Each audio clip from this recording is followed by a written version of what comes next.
আলাইকুম। এবার আমরা সার্কেলের কিছু র্যান্ডম ম্যাথ দেখব। আসো, এখানে হচ্ছে আমাদের কেন্দ্র যেগুলো আছে, কেন্দ্রগুলো বিভিন্ন কিছুর উপর অবস্থিত থাকবে। সো প্রথম ম্যাথ নাম্বার 1 আসো। এখানে বলতেছে কি √10/2 ব্যাসার্ধ বিশিষ্ট একটি বৃত্ত 1,1 বিন্দু দিয়ে যায় এবং বৃত্তের কেন্দ্র এই রেখার উপর অবস্থিত। বৃত্তের সমীকরণটা বের করতে হবে। খেয়াল করো ভাইয়া, তোমাকে যখন ব্যাসার্ধ দেওয়া থাকে আমরা কোন ইকুয়েশনটা অ্যাপ্লাই করি? ব্যাসার্ধ দেওয়া থাকলে x minus h whole square plus y minus k whole square equals to r square, এটা ইউজ করি। যেখানে আমরা বলি কেন্দ্র হইতেছে আমাদের h, k আর ব্যাসার্ধ হচ্ছে r, ব্যাসার্ধ ইকুয়ালস টু r। তাহলে আমাদের যখন কেন্দ্র এবং ব্যাসার্ধ রিলেটেড ইনফরমেশন দেওয়া থাকে, কেন্দ্র এবং ব্যাসার্ধ রিলেটেড ইনফরমেশন দেওয়া থাকলে আমরা এই ইকুয়েশনটা ইউজ করি সার্কেলের জন্য। ঠিক আছে, সো আমাদের এখানে ব্যাসার্ধ দেওয়া আছে, বলছে বৃত্তটা এই বিন্দু দিয়ে যায় এবং কেন্দ্র হচ্ছে এই রেখার উপর অবস্থিত। আমরা ধরি কেন্দ্র হচ্ছে h, k, ধরো কেন্দ্র h, k। ঠিক আছে, তাহলে কেন্দ্র h, k হলে আমাদের ব্যাসার্ধের ইকুয়েশন কি হবে? বৃত্তের ইকুয়েশন হবে x minus h whole square plus y minus k whole square equals to r square। r square যে কত দেওয়া আছে? √10/2। তাহলে √10/2 whole square।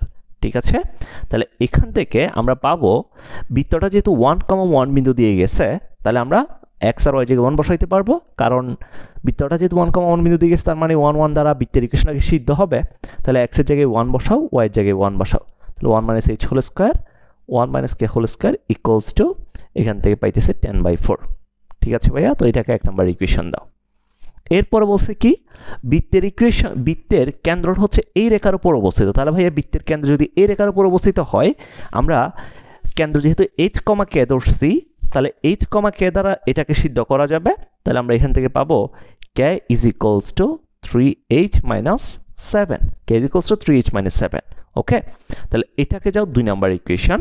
তো তুমি খেয়াল করো k এর মানটা যদি তুমি এই জায়গায় বসাও, k এর মানটা যদি এই জায়গায় বসাও তাহলে কত আসে?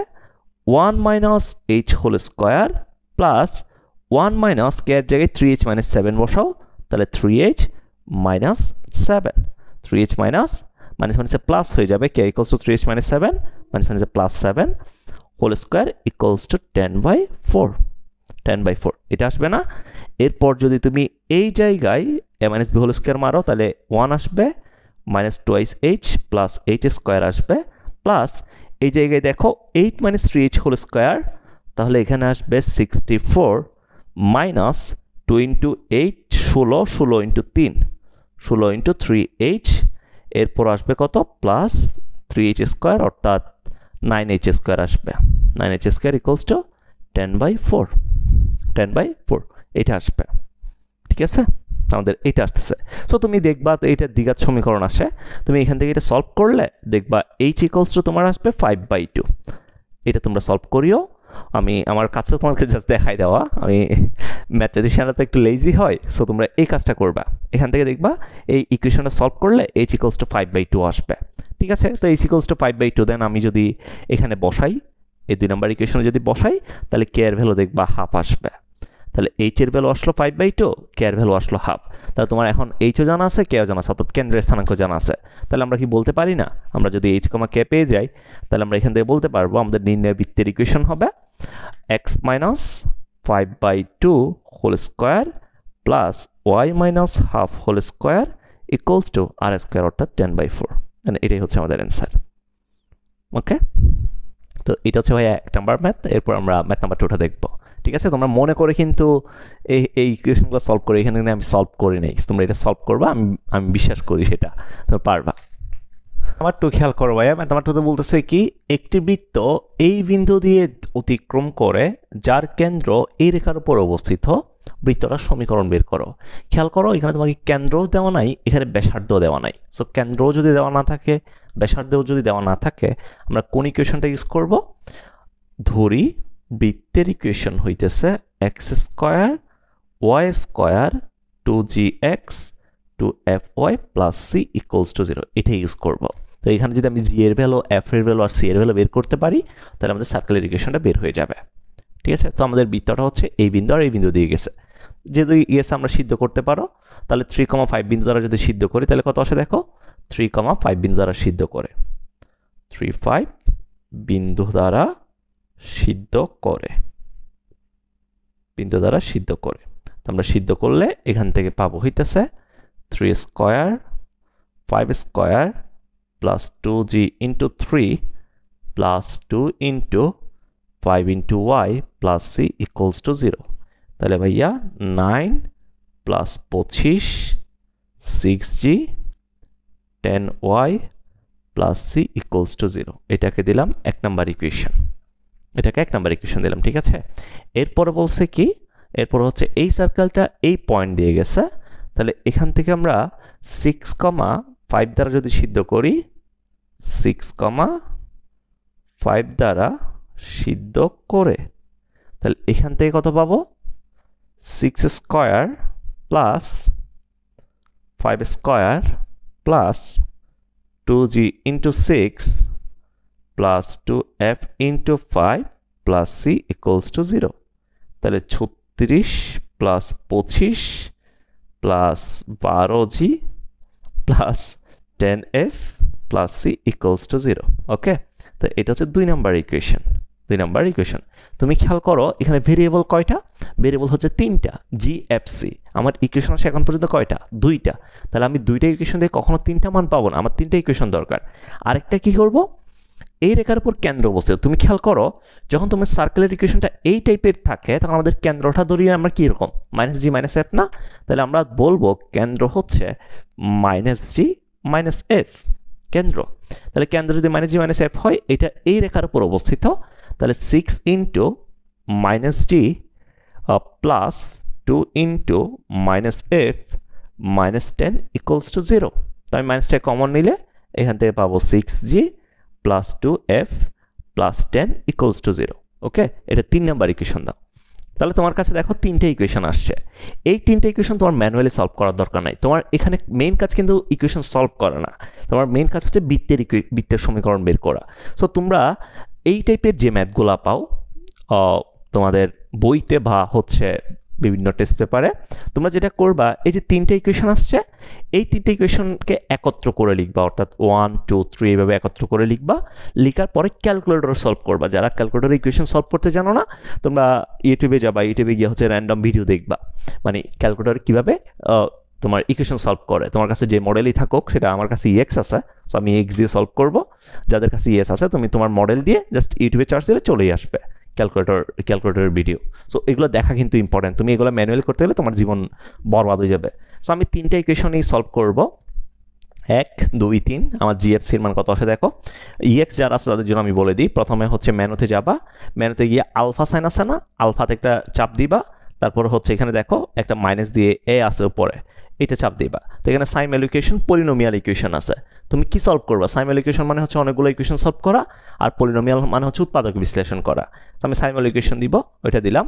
3টে ইকুয়েশন, সো 3 দিলাম।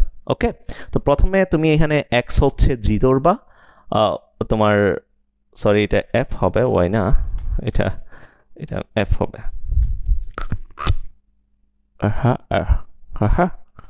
এটা হইতেছে এফ। ওকে, 2 ইন্টু 5 ইন্টু এফ 6 ইন্টু 4। তা আমি 6 ইন্টু 4 এনে আছে, এটা 6 ইন্টু 6 4 দ্বারা সিদ্ধ করে আমি এখানে ভুল করছি কিছু জিনিস। এটা 6 4 হবে, এটা 6 4 হইলে এটা 4, অর্থাৎ এটা 8f হবে, এটা 8f হবে, 8f প্লাস c হবে। ঠিক আছে, 6g 10f, প্রথমে 6 4 দ্বারা সিদ্ধ, প্রথমে 3 5 দ্বারা সিদ্ধ করছি, তো তাহলে 6g আসছে, 10f আসছে প্লাস c। ওকে, তো এই জায়গায় যদি সিদ্ধ করি, তাহলে 6 4 দ্বারা যদি সিদ্ধ করি, এটা 25 না, এটা 16 হবে। 30 আর হচ্ছে 16, এটাতে 16 হয়। ঠিক আছে, এখন ঠিক আছে। তাহলে তুমি যদি এখন সলভ করো, তাহলে দেখো প্রথমটাতে হচ্ছে এক্স ধরবা জি, তারপর ওয়াই ধরবা এফ, জেড ধরবা সি কে। ওকে, তাহলে আমরা জেড এর হচ্ছে প্রথমে 6 আছে, এরপরে ওয়াই আছে হচ্ছে 10, জেড আছে হচ্ছে 1 সহগটা, এরপরে ইকুয়াল দিয়ে কনস্ট্যান্ট পথ এখানে কত, আমি যদি পুরোটাকে ওই পাশে নিয়ে যাই, তাহলে -34। ওকে, এরপর 2 নম্বর ইকুয়েশনে আসো। 2 নম্বর ইকুয়েশনে এক্স হচ্ছে 12, এক্স হচ্ছে 12 3,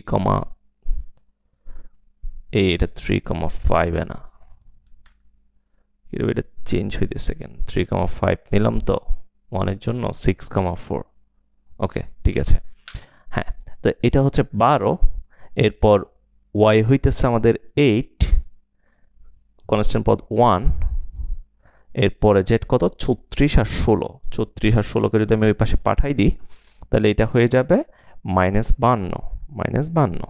ওকে, এরপর আসো 3 নাম্বার ইকুয়েশনে x হচ্ছে 6, y হচ্ছে 2, এরপর z হইতেছে 0, c9, কনস্ট্যান্ট পদ হচ্ছে -10। তো আমি যদি সলভ করি এখান থেকে আমার আসতেছে, ক্যালকুলেশন যদি ভুল হয় তোমরা কারেকশন করে নিও। তাহলে g ইকুয়ালস টু আসে হচ্ছে -7/3, f ইকুয়ালস টু আসে হচ্ছে আমার 2, এরপর c ইকুয়ালস টু আসছে হচ্ছে -40। এগুলো আমার অ্যান্সার আসছে, আমি যে ইকুয়েশনগুলো লিখছি এই ইকুয়েশন অনুসারে আমার অ্যান্সার আসছে। এখানে যদি কোথাও ক্যালকুলেশন ভুল হয় তোমরা একটু কাইন্ডলি কারেকশন করে, তোমরা একটু চেক করবা। এসে করার সময় অনেক সময় আমি খেয়াল করি না করানোর সময়, এই জন্য তোমরা একটু খেয়াল করবা। সো দেখো আমার কাছে GFC বের হয়ে গেল। এখন GFC যদি বের হয়ে যায় ভাইয়া, আমরা জাস্ট একটা কাজ করি, আমরা জাস্ট এখানে আমাদের যে ইকুয়েশনটা আছে এই ইকুয়েশনের জায়গায় বসাই দিব। অর্থাৎ আমরা ইকুয়েশনটা লিখবো তাহলে এখন x² y², g এর জায়গা হচ্ছে -7/3, তাহলে +2 into -7/3x +2 into 2y minus c এর জায়গায় -40 ইকুয়ালস টু 0। এটাই হচ্ছে আমাদের নির্ণেয় বৃত্তের সমীকরণ। বুঝতে পেরেছ? এতটুকু লিখলেই হবে।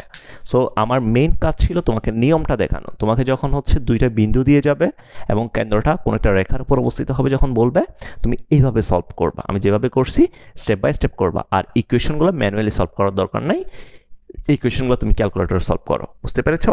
সো এটা ম্যাথ নাম্বার 2 ছিল। এরপর আমরা আরো একটা ম্যাথ দেখবো, ম্যাথ নাম্বার 3।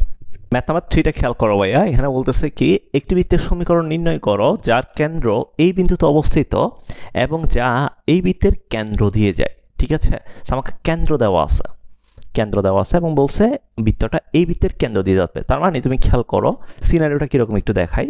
ধরো তোমাকে এই বৃত্তটা দেওয়া আছে, ওকে, এই বৃত্তের কেন্দ্র হচ্ছে এটা। তাহলে তোমাকে যে বৃত্তটা বের করতে বলছে সেই বৃত্তটা হচ্ছে এরকম, এই বৃত্তের কেন্দ্র দিয়ে যাবে। কেন্দ্র হচ্ছে আমি যে বৃত্তটা খুঁজতেছি ওই বৃত্তের উপরস্থ একটা বিন্দু। তাহলে এটা হচ্ছে আমাদের এই যে 4,5 কেন্দ্রটা, আমাদের সিনারিওটা এরকম। তাহলে তুমি যদি একটা কাজ করো, এই বৃত্তের কেন্দ্রটা বের করে ফেলো। দেখো এই বৃত্তের কেন্দ্রটা যদি বের করে ফেলো, তাহলে আমাকে কেন্দ্র দেওয়া আছে, কেন্দ্র আর এই পয়েন্টের দূরত্ব যদি আমরা বের করি এটা ব্যাসার্ধের সমান হবে। তাহলে আমার কেন্দ্র দেওয়া আছে, ব্যাসার্ধ পেয়ে গেছি, বৃত্তের ইকুয়েশন বের হয়ে যাবে। তাহলে তোমার কাজ এটার কেন্দ্রটা বের করা। তো কেন্দ্রটা বের করে ফেলো তো ভাইয়া, x² + y² + 4x। তাহলে আমরা বলবো x² + y² + 4x - 6y - 12 = 0। বৃত্তের কেন্দ্র আসবে কত? x এর সহগ ডিভাইডেড বাই -2, y এর সহগ ডিভাইডেড বাই -2। তাহলে এখান থেকে আসে -2,3 এটা আসছে। এরপরে তাহলে আমরা -2,3 পেয়ে গেছি। এখন আমরা যে ব্যাসার্ধটা খুঁজতেছি ওই ব্যাসার্ধটা কত হবে? আর ইকুয়ালস টু হবে √ওভার এই কেন্দ্র এবং এই কেন্দ্রের মধ্যবর্তী দূরত্বটা। ঠিক আছে, তাহলে এই কেন্দ্র কত? 4,5। তাহলে -2,3 এই দুইটার দূরত্ব কত আসে? 4 + 2 whole square plus 5 - 3 whole square. তাহলে ভাইয়া এখান থেকে আসবে √ওভার 6² + 2²। তাহলে √ওভার 34 + 4 √ওভার 40 আসছে। তাহলে আমরা বলতে পারি আমাদের বৃত্তের ইকুয়েশন হবে, নির্ণয় বৃত্তের ইকুয়েশন। আমাকে কেন্দ্র দেওয়া আছে 4,5, তাহলে x - 4 whole square y - 5 whole square equals to √ওভার 40²। অর্থাৎ এখান থেকে পাবো x - 4 whole square y - 5 whole square equals to 40। এটাই আমাদের অ্যান্সার। ঠিক আছে, তাহলে আমাদের নির্ণয় বৃত্তের ইকুয়েশন হচ্ছে এটা। ওকে, সো এখানে আমি টোটাল হচ্ছে তোমাকে 3 ধরনের ম্যাথ দেখাইছি, 3টা ম্যাথের মাধ্যমে। সো তুমি আসলে মানে খেয়াল করবা প্রথমে কোয়েশ্চেনটা কোন টাইপের দেওয়া আছে। যে এরকম কোয়েশ্চেন দেওয়া থাকবে তোমার অ্যাপ্রোচটা হবে সেরকম। সো আমি এখানে আসলে 3 টাইপের এখনো পর্যন্ত ম্যাথ দেখাইছি, আর অনেকগুলো ম্যাথ বাকি আছে। তোমরা ক্লাসগুলো একটু ভালো মতো করো। সবাই ভালো থাকো, আল্লাহ হাফেজ, টাটা।